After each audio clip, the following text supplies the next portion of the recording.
процедурално седницава. Ама во интерес на граѓаните, дајте да работиме. Треба да работиме во интерес на граѓаните.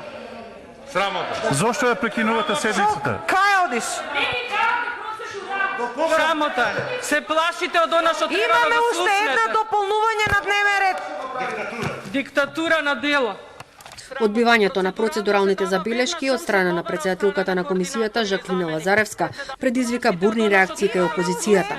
Таа не им дозволи на членовите од ВМРО-ДПМН да излезат на говорница со образложение дека го прекршуваат деловникот и се однесуваат недемократски, блокирајќи ги предложените закони.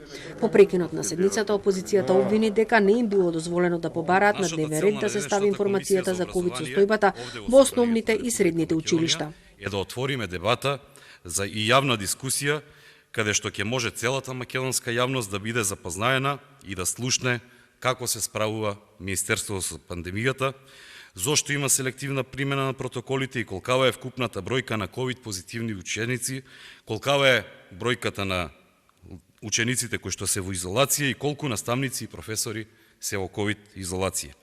Владачката СДСМ смета дека проблемот е во опозицијата, која според нив се однесува неодговорно, деструктивно и лицемерно.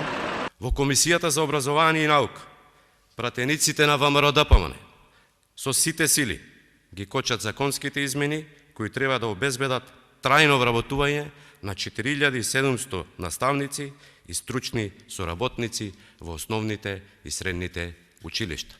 Очигледно е дека уште живеат во тој филм дека работниците, наставниците треба да се плашат секоја година дали ќе ги зачуваат своите работни места. Заглавените закони ќе го чекаат завршувањето на локалните избори, па дури потоа ќе се расправа за нив. На усвојување чекаат законот за работни односи, во чии измени се предлага недела да биде неработен ден. Законите за граѓанска одговорност, за навреда и клевета, за измени на кривичниот законник, за превоз на опасни материи, за јавни набавки и други.